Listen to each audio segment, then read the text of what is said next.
निगरान वज़ीर इत्तलात पंजाब आमिर मीर ने कहा है कि चेयरमैन पीटीआई 48 घंटे तक झूठ ना बोले तो उनके पेट में मरोड़ पैदा हो जाता है। कासिम के अब्बा कल जमात को बेनकाब करेंगे।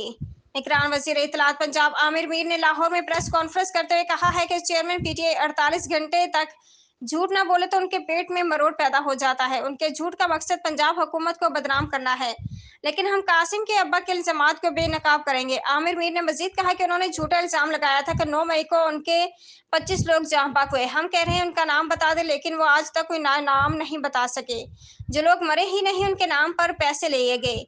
एक ट्वीट पर दावा किया कि उनकी हमशेरा की बावर्ची और ड्राइवर को उठाकर तशद्दुद किया गया, लेकिन जब डॉक्टर्स ने चेक किया तो उनके जिस्म पर तशद्दुद का कोई निशान नहीं था। गवर्नर सिंध कामरान टेसरी ने समुद्री तूफान के बायस साहली पट्टी पर रहायश पजीर अफराद को रोजाना एक वक्त का खाना और एक माह का राशन फराहम करने का ऐलान किया है। गवर्नर सिंध कामरान टेसरी ने अपने बयान में कहा है कि समुद्री तूफान बाई पर ज्वाइस से साहली पट्टी पर रहायश पजीर लोग बेरोजगार हो गए हैं।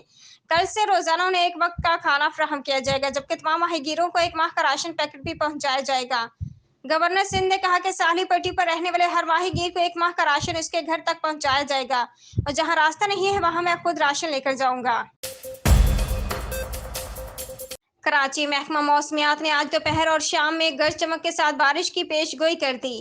ताहम शहर में तेज हवाओं के बावजूद मौसम बदस्तूर गर्म और मरतूब है।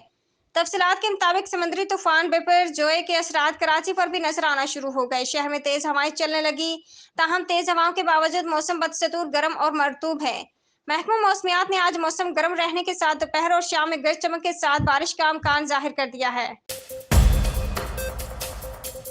इस्लामाबाद साबिक वज़ीर खजाना हफीज पाशा ने रूसी खाम तेल का जहाज आने की वजह से पेट्रोल की कीमत कुछ दिन के लिए कम होने का इम्कान जाहिर कर दिया।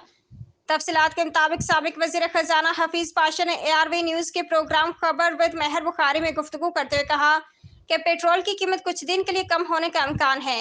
रूसी खाम तेल का जहाज आने की वजह से तेल की कीमत कम हो सकती है। हफीज पाशा का कहना था कि हमें फिर भी लगता है PDL को 75 रुपये तक ले जाया जाएगा। इस वक्त PDL की मद में फी लीटर 50 रुपए ले जा रहे हैं। साबिक वज़ीर खजाना ने कहा कि महंगाई की औसत सालाना शरह 30 और खाने पीने की अशिया 50% महंगी हो चुकी हैं।